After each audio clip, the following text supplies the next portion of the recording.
TNT Urdu voice میں خوش آمدید۔ آئیں آج کی کہانی سنتے ہیں۔ اب ہم نے جو فلیٹ کرائے پر لیا 5 کمروں کا تھا۔ اب ہمارا اس سے کم میں گزارا ہو ہی نہیں سکتا تھا۔ نئے فلیٹ میں آتے ہی ہماری سرگرمیاں عروج پر پہنچ گئیں۔ میرے فلیٹ کے سامنے ایک لڑکی شمائلہ رہتی تھی۔ اس کے بارے میں مجھے مکمل معلومات تو بعد میں ہوئی۔ میری تجربہ کار آنکھوں نے تاڑ لیا کہ اس کی آنکھوں میں میرے لیے نفرت نہیں ہے، دوستانہ چمک ہے۔ میرا نام شمائلہ ہے، میں آپ کے سامنے والے بلاک میں رہتی ہوں۔ مجھے معلوم ہے، میں نے بڑے پیار سے اس کو اپنی طرف کھینچتے ہوئے کہا، تمہارا نام معلوم نہیں تھا سو آج معلوم ہو گیا۔ باجی آپ کا کیا نام ہے؟ میرا نام درخشاں ہے۔ مجھے معلوم ہے آپ کسی سے ملتی جلتی نہیں ہیں، لیکن پھر بھی ہمت کر کے آپ سے ملنے آ گئی ہوں۔ دراصل میری مصروفیات ایسی ہیں کہ لوگ خواہ مخواہ باتیں بنا سکتے ہیں، ویسے تمہاری بات اور ہے، تم آیا کرو۔ کیوں باجی، میری بات کیوں اور ہے؟ شریر لڑکی، اس لیے کہ جو باتیں دوسرے سے چھپائی جاتی ہیں تم پر ظاہر کرنا پڑ جاتی ہیں۔ باجی آپ اتنے دوست کیسے بنا لیتی ہیں؟ ہمارا تو ایک بھی دوست نہیں بنتا۔ اس نے میرے گھر کی قیمتی سامان کو دیکھتے ہوئے کہا، تم چاہو تو تمہارے بھی بہت سے دوست بن سکتے ہیں۔ وہ کیسے باجی؟ میرے پاس آتی جاتی رہو، تمہیں خود بھی معلوم ہو جائے گا۔ تم تو اتنی پیاری ہو کہ تم پر ہزاروں قربان ہوں گے، ایک سے ایک کپڑا بن جائے گا، ایک سے ایک زیور خرید سکو گی۔ سچ باجی؟ میں اس کو اسی انداز سے سمجھا رہی تھی جس طرح کبھی مجھے ناصر نے سمجھایا تھا۔ بس فرق اتنا تھا کہ میں تیار نہیں تھی، جبکہ شمائلہ پکے ہوئے پھل کی طرح میری آغوش میں آ گری۔ میری ہدایت کے مطابق شام کو وہ میرے گھر آ گئی۔ میں نے خوب اچھی طرح اس کا میک اپ کیا، کپڑے بھی اپنے پہنا دیے۔ مجھے اس وقت جو خوشی ہو رہی تھی بیان سے باہر ہے۔ میرے ساتھ اس گناہ میں کوئی اور بھی شریک ہو رہا ہے۔ شمائلہ کی عمر 20 سال سے زیادہ نہیں ہوگی، شادی کا 1 ماہ بعد بیوہ ہو گئی تھی اور اب 1 سال سے اپنے گھر بیٹھی ہوئی تھی۔ معاہدے کے مطابق اس کو ملنے والے تحفے اس کے ہوں گے اور نقد ملنے والی رقم میرے حصے میں آئی۔ مجھے یہ کاروبار منافع بخش لگا۔ اس نئے پھول کی آمد نے میرے گھر آنے والے مہمانوں میں اضافہ کر دیا۔ اب میں اس طاق میں تھی کہ ایسی ہی ایک لڑکی اور مل جائے۔ اس مرتبہ شمائلہ میرے کام آئی۔ اس نے پتہ نہیں کہاں سے ایک اور لڑکی لا کر میرے سامنے کھڑی کر دی۔ لڑکی کیا تھی؟ میرے گھر میں تو روشنی آ گئی۔ ایسی حسین کہ جس نے دیکھا میری تعریف کیے بغیر نہ رہ سکا۔ میری تعریف اس لیے کہ میں نے مہمانوں کے دسترخوان پر ایک بہترین ڈش کا اضافہ کر دیا تھا۔ اپارٹمنٹس کے لوگ پہلے ہی طرح طرح کی باتیں بنا رہے تھے۔ اب جو انہوں نے 2 لڑکیوں کو باقاعدگی سے آتے ہوئے دیکھا تو انہیں یقین ہو گیا کہ کوئی گڑبڑ ضرور ہے۔ میں نے اور ناصر نے خوب مشورے کے بعد شہر کے نہایت فیشنیبل علاقے میں ایک نہایت شاندار بنگلہ کرائے پر لے لیا۔ اس دوران میں امی کا انتقال ہو گیا تھا۔ ابو نے بڑھاپے کے سہارے کے لیے دوسری شادی کر لی تھی۔ یہ عورت عجیب کماش کی تھی۔ میں اپنے گھر کی تھی، لیکن اس کے باوجود وہ مجھ سے ستیلا پن جتانے پر تلی ہوئی تھی۔ ہرگز برداشت نہیں کر سکتی تھی کہ میں ابو سے ملنے آؤں یا ابو مجھ سے ملنے آئیں۔ اس علاقے میں آ کر مجھے آزادی مل گئی تھی۔ یہاں آ کر میں نے پہلی مرتبہ شراب کو منہ لگایا اور پہلی مرتبہ مجھے معلوم ہوا کہ میرے کاروبار میں اس چیز کی کتنی اہمیت ہے۔ نشے کی بے خودی میں بہت سی باتیں قابل معافی ہو جاتی ہیں۔ جس سے چاہتی جھگڑ لیتی، جس کی گلے میں چاہتی باہیں ڈال دیتی، لیکن مجھے یہ معلوم نہیں کہ آدمی اس کا عادی بھی ہو جاتا ہے۔ میں نے لوگوں کا دل رکھنے کے لیے شراب پینی شروع کی اور پھر اس کی عادی ہو گئی۔ ہر وقت شراب کے نشے میں دھت رہتی۔ ناصر مجھے سنبھالتے یا مراد کو انہوں نے یہ عقل مندی کی کہ اسے بورڈنگ میں داخل کرا دیا۔ کبھی کبھی ہم اس کو دیکھنے چلے جاتے یا 1 آدھ دن کے لیے وہ آ جاتا۔ تصدق میرا چچا ذات تھا، 1-2 سال مجھ سے چھوٹا ہی ہوگا، ہندوستان سے پاکستان آیا ہوا تھا۔ ابو نے اسے میرا بتایا تو مجھ سے ملنے بھی آیا۔ شاید فطرتاً آوارہ اور عیاش تھا۔ میں تو اب رشتہ داروں کے لیے قابل نفرت تھی، لیکن اس نے میرے گھر کا ماحول دیکھا تو چاند کے گرد چکور کی طرح طواف کرنے لگا۔ شاید کراچی میں اس کے لیے گھومنے کی کوئی جگہ ہی نہیں تھی۔ جب گھر سے نکلتا میرے گھر آ جاتا۔ میں اپنی تفریحات میں کسی رشتہ دار کو شریک کرنا نہیں چاہتی تھی، لیکن وہ تو میری جان کو چمٹ گیا تھا۔ اور جب میں نے یہ دیکھا وہ میرے مطلب کا ہے تو میں نے بھی آنکھ کا پردہ ختم کر دیا۔ وہ بھی پرانا شرابی تھا۔ میں چکھتی رہ جاتی اور وہ بوتل خالی کر دیتا۔ ابھی تک شادی نہیں کی تھی۔ جوان ہونے کے بعد بھی اب تک زندگی طوائفوں کو کوٹھوں پر بسر ہوئی تھی۔ ایسی گر کی باتیں بتاتا کہ اس کے تجربے کی داد دینا پڑتی تھی۔ سب سے بڑھ کر یہ کہ آتے ہی مجھ پر عاشق ہو گیا، مگر ایسا عاشق نہیں جو رقیبوں سے جلتا ہو۔ وہ تو میرے پاس آنے والوں کی ایسی خدمت کرتا جیسے ہم نے نیا نوکر رکھا ہو۔ مہمان جیسی رخصت ہوتے وہ پھر سے میرا عاشق بن جاتا۔ مجھے اس کا یہ کردار اچھا لگنے لگا تھا۔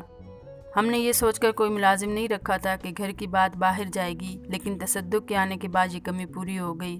نوکروں کے جتنے کام ہوتے وہ بخوبی انجام دے رہا تھا۔ کبھی کبھی عشق جھاڑنے لگتا تو یہ اس کا حق تھا، آخر وہ کزن تھا میرا۔ ایک دن اس نے کہا کہ وہ اب ہندوستان واپس نہیں جانا چاہتا، مجھے یہاں کی شہریت دلوا دو۔ میرے لیے کون سا مشکل کام تھا، کام کا آدمی تھا، لہٰذا میں نے اس کی سفارش کی اور وہ مستقل طور پر میرے پاس رہنے لگا۔ اب مراد نے میٹرک کر لیا تھا، چھٹیاں ہو گئی تھی، لہٰذا گھر آیا ہوا تھا۔ گھر میں اس کی موجودگی میرے لیے سہانی روح بنی ہوئی تھی۔ میرا ماحول ہرگز اس قابل نہیں تھا کہ وہ یہاں رہتا۔ میں ان دنوں سخت مشکل میں تھی۔ ممتا کا تقاضا تھا کہ وہ میرے کلیجے سے لگا رہے، مصلحت کہتی تھی کہ وہ پہلی فرصت میں یہاں سے چلا جائے۔ مصیبت یہ تھی کہ اب وہ کہیں جانے پر تیار نہیں تھا۔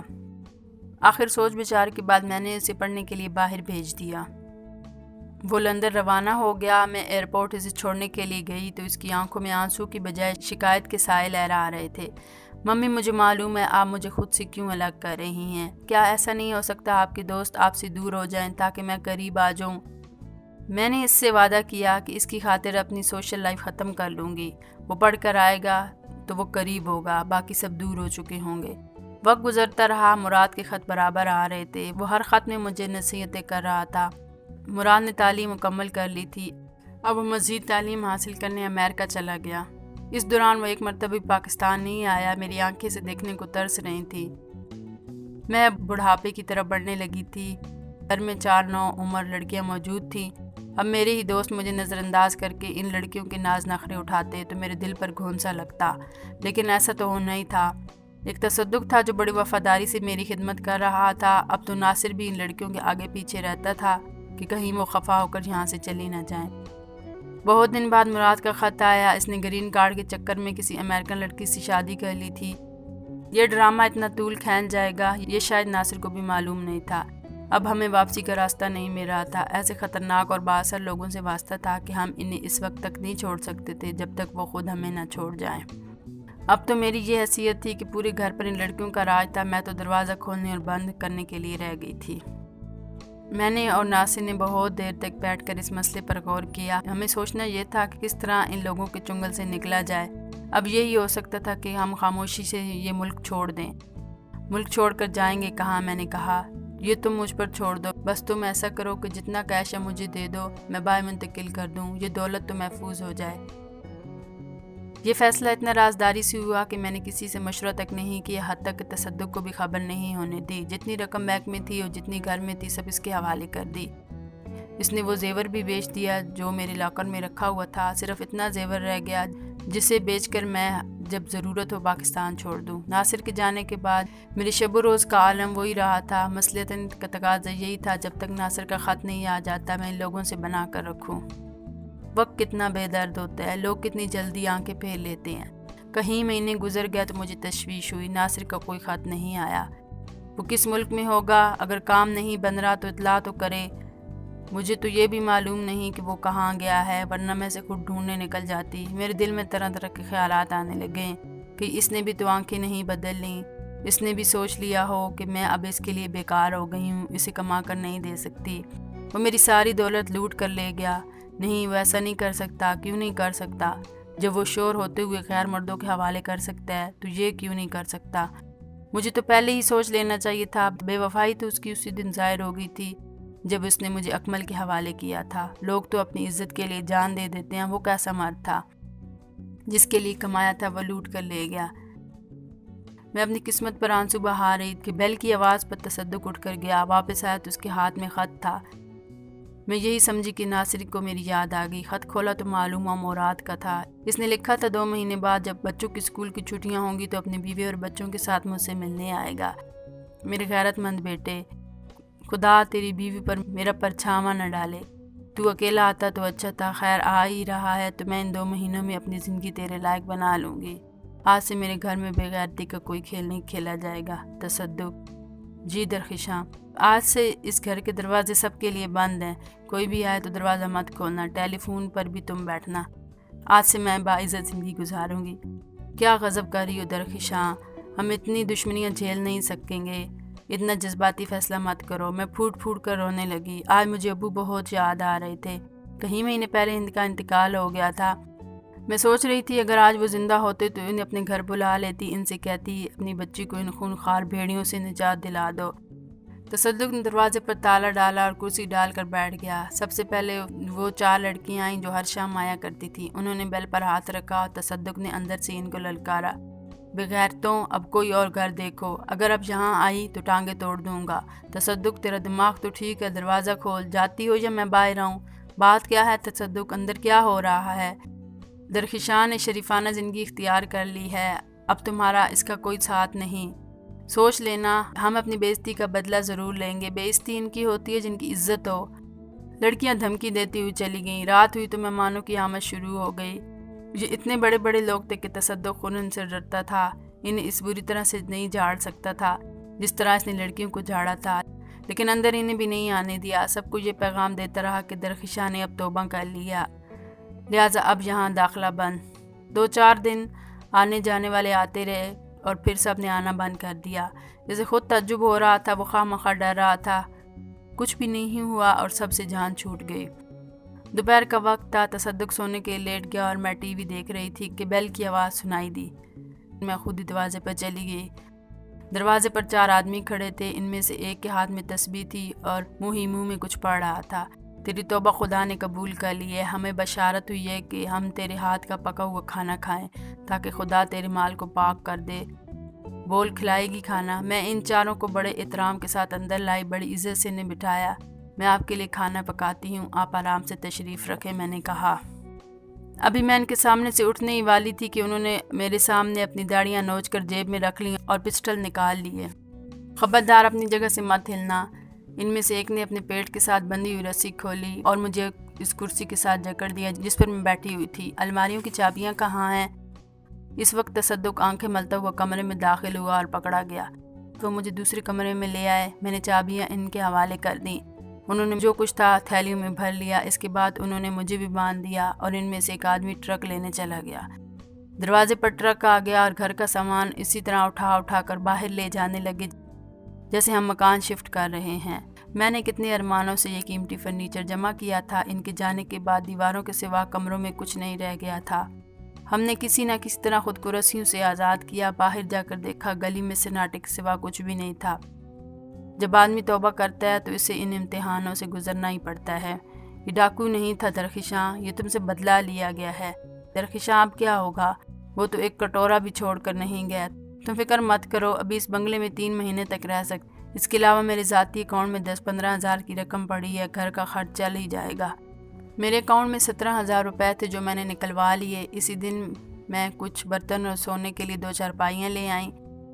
2 مہینے بعد مراد کا پھر خط آیا۔ اس نے فلائٹ کا وقت اور تاریخ لکھی تھی، فرمائش کی تھی کہ میں اسے لینے ایئرپورٹ ضرور آؤں۔ میری خوشی کی انتہا نہیں تھی، میرے مشکل کے دن ختم ہونے والے تھے، میرا بیٹا آ رہا تھا، میں اب اتنی طاقتور تھی کہ پوری دنیا سے لڑ سکتی تھی۔ میں تصدق کو لے کر ایئرپورٹ پہنچ گئی۔ جہاز کے آنے میں ابھی آدھا گھنٹہ باقی تھا کہ جہاز کی بجائے یہ خبر پہنچی کہ وہ جہاز جو ابھی پہنچنے والا تھا کریش ہو گیا ہے۔ پورا ایئرپورٹ چیخوں سے گونج گیا۔ اتنے شور میں میری چیخیں کون سنتا؟ بعد میں تصدیق ہو گئی، مرنے والوں کی فہرست میں مراد، اس کی بیوی اور 2 بچے شامل تھے۔ میرے گناہوں کی سزا میرے بچے کو مل گئی تھی۔ میں نے جو کچھ کیا تھا یہ اسی کا پھل تھا کہ شور کہیں گم ہو گیا، بیٹا اپنی جان سے گیا۔ میں سخت بیمار ہو گئی، چیختی تھی، دعائیاں دیتی تھی، بار بار غشی طاری ہو جاتی تھی۔ تصدق بڑی ثابت قدمی سے میری خدمت کر رہا تھا۔ میں ڈھیٹ تھی، کتنا بڑا صدمہ بھی برداشت کر گئی، ورنہ موت کے لیے تو بہانہ بہت ہوتا ہے۔ مشکل کا وقت، لڑکیوں کو بابل کا گھر یاد آتا ہے، مجھے بھی جب یہ بنگلہ چھوڑنا پڑا تو ابو کا گھر یاد آیا، لیکن وہاں تو میری سوتیلی ماں رہتی تھی۔ کیا وہ مجھے سر چھپانے کی جگہ دے گی؟ میں نے ہمت کی اور تصدق کے ساتھ اس کے گھر پہنچ گئی جہاں سے میری ڈولی اٹھی تھی۔ خدا جانے میری سوتیلی ماں کے دل میں کیا رحم آیا، اس نے مجھے قبول کر لیا۔ میں وقت سے پہلے بوڑھی ہو گئی۔ یا اللہ، میرے گناہ کا ذمہ دار تو ناصر تھا، کیا اسے بھی تو نے کوئی سزا دی؟ تصدق آج بھی میرے ساتھ ہے، خدا جانے یہ ہنر اس نے کہاں سے سیکھا تھا جو آج میرے کام آ رہا ہے۔ اپنے ہاتھوں سے بریانی پکاتا ہے اور باہر جا کر بیچ آتا ہے، پورے گھر کا کام کرتا ہے، مجھے اور میری سوتیلی ماں کو ہلنے تک نہیں دیتا، رات کو گھر کے ایک کونے میں ٹاٹ بچھا کر سو جاتا ہے۔